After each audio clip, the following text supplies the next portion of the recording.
Welcome to Spider-Verse Minute, a tri-weekly podcast where we watch Spider-Man Into the Spider-Verse 1 minute at a time. I'm Caroline Slater. And I'm her brother Sean. Today we are discussing Minute 84. It begins with May acknowledging Miles, and ends a minute later with Miles testing his web shooters as he falls from a building. What did you title this minute? Leap of Faith.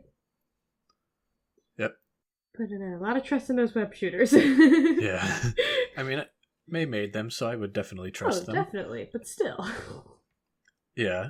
Going back to when he first meets May in the beginning of this minute, I love her snide, just like, took you long enough. Like, it's the best May moment, in my opinion. Yeah. And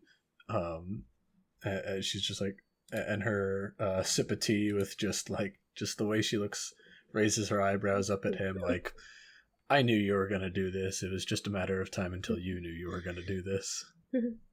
I love May. I love May in this movie. Yeah. I wish we got more of her. She is like I think she's also like the perfect aged May. Oh, yeah. Where she's like, even though she's Peter's Aunt May, mm-hmm. she's got that mix between like grandmotherly / aunt vibe to her. Like, she's old enough. She's not, the Sam Raimi Aunt May who's just this tiny little old lady. Yeah. I think we had talked about this before too, and maybe. She's not like the MCU Aunt May where she's, seems to be in her early 40s maybe. Yeah. But she's just like, okay, she still got it, but she when she dispenses wisdom, you can trust it. Yeah, this Aunt May and PS4 Aunt May are probably my two favorite ages. They seem to be around the same age. Yeah. For them, so that makes it like this is a good age for Aunt May. Yeah. She's still able to kick butt and take names and also make you put the coaster underneath the tea. Yeah, and be sassy when she needs to be. Yeah. She's the sass that never stops. Yeah. I love, too, this whole minute's just a big old, like, it started last minute with the montage, and then this whole minute's the montage. And I love montages with voiceovers like this one, where it's just the different people saying the different motivational things, and however cliche that may be, I'm just like, whenever one comes on, I'm like, yes, give me more of this. Yes. I love the way that they spliced the lines with the music. Like, it fits so well. Like, they didn't really edit the music that much or like put in longer pauses or anything. Like, that's how the song is. Like, there's just this like instrumental part in there, and they use it so cleverly to get the lines in there and then breaking it up with the lyrics of the song. Yeah, and all the important people in Miles's life are the ones giving the lines, mm-hmm. His dad, his mom, his uncle, and I'm really glad that he still used his uncle, or like Uncle he remembered Aaron what his uncle said. Yeah. We also get a moment that we talked about earlier. Miles looks into the Spider-Man case, but this time his face is in the mask. Yeah, he's finally grown up enough to be able to take over the mantle, essentially. We love visual character growth. Yes. He's actually grown. One of the things they did say in this, the animators were talking about mm-hmm. in their commentary, was how they actually like kind of aged up Miles a little bit in this. They made him appear a little bit older, gave him a little bit more of a defined jawline to give him that sort of more mature feeling. Like, oh, he finally, he quickly had puberty. I think I had puberty. And yeah, I like how they cut together the two events that were going on, and kind of told, it's a montage, so they told it sort of out of order, interspersing the two events going on, with Peter getting the suit and getting the webs and getting everything all ready, mm-hmm. and then or sorry, not Peter. Miles. Miles getting Peter's suit and the webs that Aunt May made for him, getting that all ready. Now I do want to ask you, do you think he got Peter's suit, or do you think Aunt May made him a suit that just happened to look like Peter's? I think he took Peter's old suit and then Aunt May made alterations to it, like helped make it, because obviously Miles would not have fit in Peter's suit. Yeah. Peter was, a little bit taller and more bigger. Muscular. Miles is a lanky boy. Yeah. She probably hemmed the suit down for him so that it would fit properly. See, I think May made a suit for Miles that just looked like the old Spider-Man suit. And then he spray painted it. Which also, I want to know if he will ever go back and, just dye it. Because spray paint doesn't last long on clothes, I don't think. I could be wrong. Looking back at Aunt May sitting in the chair, there is a suit hanging off of her chair that you can see. That makes me think what you were saying is probably more correct than what I was saying. Yeah. And she probably did make alterations to it. It might have been probably. Just one of Peter's other suits, like spare suits that she gave to him. Yeah. 'Cause the part of the reason I thought she just made the alterations to it was in the director's commentary they mentioned that one of the director's sons was like, "How did he fit in the suit?" And he's like, Aunt May just made alterations to it. Like she, hemmed it up and sewed it up and put some paper clips on there to make it fit. But noticing, or I remembered seeing in the last minute the suit hanging over, and I thought at first that was just some other a jacket or something. Yeah. But if that's the suit, that could be the suit she was making for him. Yeah, I feel like she would have made it, maybe started some alterations and then just finished them up when he showed up. Yeah. Spray painted the suit. I love Miles' suit design, and I love that him spray painting it, I'm gonna be honest. Yeah, it was a great tie-in on how he got the black, it's a great way of just be like, how did you get this black suit? He's like, well, I didn't want to look just like Spider-Man, and so I had some black spray. It. Yeah. Okay, why black? Because black is cool. I feel like I could see him going hello? Continuing on, so yes. Do you have anything else to talk on, Aunt May and the stuff she gave Miles and whatnot there? Or can we move on to, the other half of the montage? Yeah, let's move on, because I think that's all I have. Okay. The first thing I thought was really cool about the travel part of the montage is how when the lightning flashes, it changes everything to black and white. Yeah. And I really like when shows do that sort of stylized storms where a lot of times it is lightning flashes, everything goes monochrome. But just I like that sort of visual enhancement done to storms or certain types of weather happening. Yeah, it's a very I feel like it's cliche, but it's such a cool, there's a reason. Yeah, it's cliche. Yeah, and he takes the subway again. He takes the Q train to the D train. And gets off at Benson and I was Avenue. I see Miles takes the Q. Cool, good to know. And it's kind of funny that he did that instead of trying out his web swingers right away. He's I need to find a really tall building first. He goes to the literally tallest building he can find. Yeah. And although it does get such this great moment of the music's calming down, it's probably my favorite part of the song where it's the ooze. It's nice and calm-ish. Yeah. It's building that anticipation. And then he jumps off the building. Yeah. Which, first off, he pulls the glass with him. Yeah, I thought that was a really cool, visual hint at his powers still and how he doesn't have complete control over them yet. And so the glass was still sticking to his fingers as he jumped off of it. and it was nice to show that, like, oh, he didn't just go from 0 to 100 right away. He still, has some learning to do.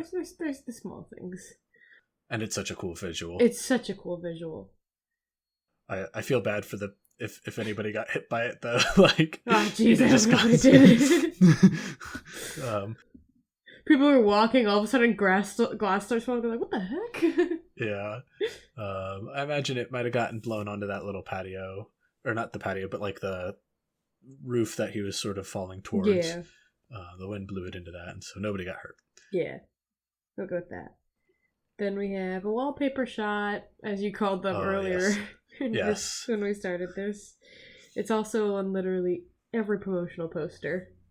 Yeah, this was the big, and like one of the, they always talk about, like, this is one of the first, they being like the directors and animators and people from the movie, talk about this being one of like the first sort of visuals they had in the head. Like, this was one of the first things conceived of just this visualization of Miles rising up towards the city, and like, he's falling and rising up, or falling up.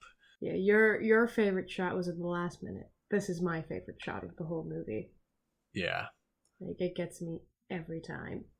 Yeah, it's a really cool visual. It's a great visual. And just, and Miles, like, rising up to help save the city that he's, plummeting towards is a nice metaphor. Yeah, I also love how, like, when he's falling, he's kind of out of control at first, and then he gains control. Yeah, he's like, oh, I got this. And he's like, oh, the wind's coming. How do I do this again? And his, I just love the between the legs web shooting. Oh, yeah. That they do. Like, he's not the only one that does it, but it's just such a cool, like, falling backwards, aiming up, launch your either grappling hook or your, in this case, webs or whatever, just through your legs back up as you're falling down. It really is a great shot. Yeah, and it's just like, she's like, ooh, that just oozes cool. And I noticed in one of the shots of the street, there's a guy that, like, points up at him. Like, there's a couple people that notice him. I noticed that. Yeah, notice him jump off of the building. Boy, must have they started panicking. I'm like, oh my god! Yeah, I wonder if they would have been able to see the web there, or if it was just like they see a guy just like falling and then suddenly changing directions. That's good. I don't know. The last thing I have are, I love how this minute cuts off, because it, like, cuts off right before the most epic part of the song. Yeah. Like, I know it's coming up, so I'm like, drop it. Pause there. Okay with that, because that means I get to fully enjoy it next minute. And it was such a, like, it leaves you on the just the way the minute ends. It leaves you on the edge of our seats, like, is it gonna connect? I think I did say last minute it was one of my coolest shots was the split panels. Or last minute or 2 minutes ago, whenever that was. But I think another one of my favorite shots comes up next minute when we see, like, what that cuts to. Honestly, this minute and, like, the upcoming is this whole sequence of him, like, being his Spider-Man in a way. Have some of the best shots in the whole movie. Yeah. And they're paired so well with the song What's Up Danger. Like, I love the song What's Up Danger. Like, I think because it was used so much in promotion when the movie first came out, I was kind of like, yeah, it's a cool song, but it's not my favorite. Revisiting the soundtrack to this movie, I'm like, I forgot how good this song was. Like, it's such a perfect song for Miles. I agree. So it's kind of slowly growing to might be my favorite on the whole soundtrack, because I do really enjoy it. Yeah, and, like, it's got some of the, like, just the lyrics in it. I mean, they obviously wrote this with this scene in, like, this of in style, but I think the lyrics also really does a good job of, matching with the mood and the what's going on. just the like some of the lines being where was just kind of like it's so one of the lines is getting old they doubted us makes it that more marvelous. And that's kind of the Peter and Gwen and the rest of the Spider People sort of doubting that Miles would be able to pull his weight. It's not 1-to-1. They were worried. Miles doubting that Miles would be able to help out in the end. And then the fact like Aunt May wasn't one of them, and she's like, okay, finally you're here. Yeah, I love the chorus as well. I pulled up the lyrics myself because there are many lines, and one of my favorite is the I feel like this expresses Miles, like how kind of he is now, and like how he always kind of was, but like has gotten back as because I like high chances that I might lose. I like it all on the edges, just like you. I like tall buildings so I can leap off them, which that one just makes me laugh. Yeah, and, like I go hard with it no matter how dark it is. Yeah, that is that the chorus or one that's of the like the pre-chorus. Oh, I guess yeah. Yeah, that's like the pre-chorus, and then the chorus is Okay, yeah, he's just repeating "What's Up, Danger." Yeah, because it starts at the beginning with 2,000 on thermometers, 2,000 surrounding us. I think is like how they go to it. Like they kind of do the first verse, and then they jump to the bridge where he's repeating "What's up, danger" a few times. Yeah, because then the next bit is my favorite part of the whole song.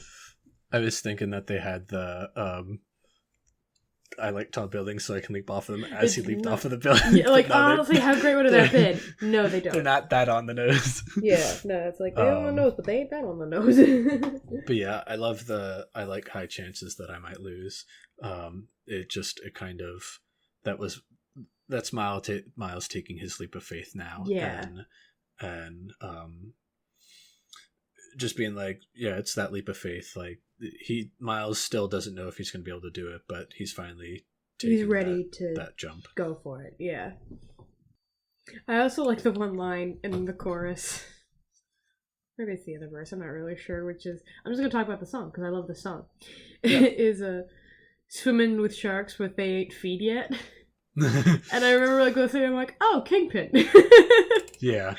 I'm like, that is a straight up like direct connection to Kingpin in a way.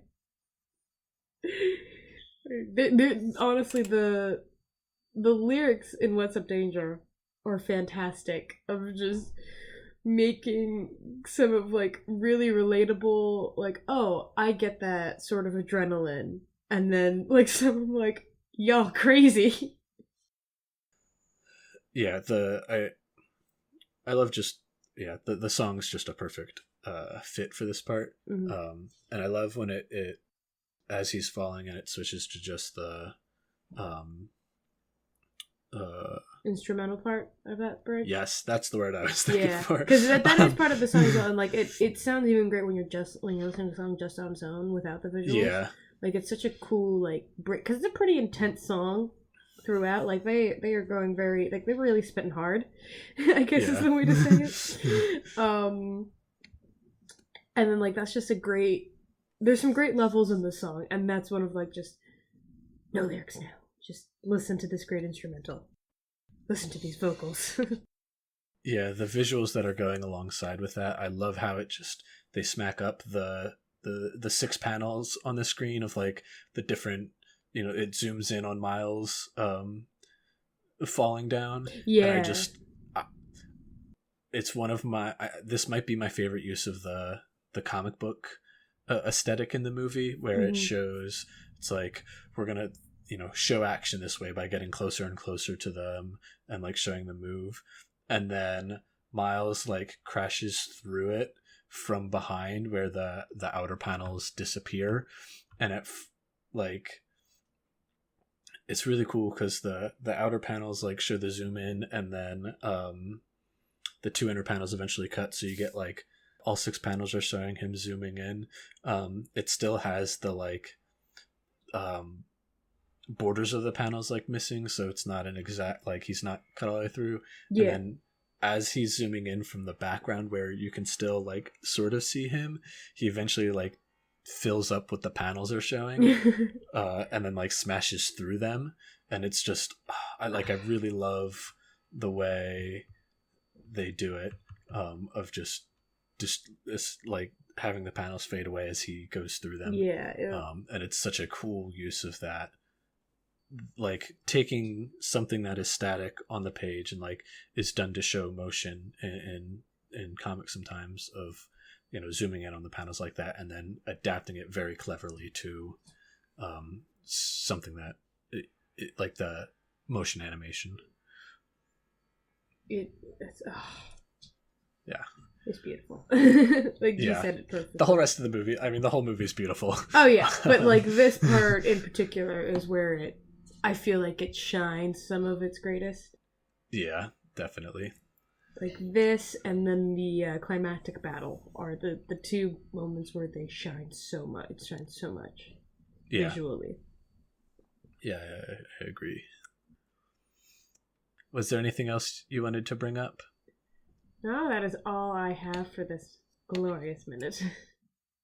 Well, then thank you for joining us this week. Tune in next Monday for minute 85 and find out if Miles's webs actually work.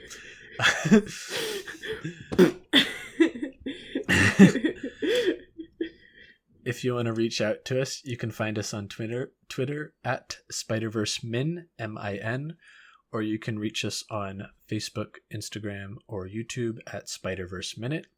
And if you want to shoot us an email, you can send one on over to podcast@spiderverseminute.com. Thanks for listening. Bye.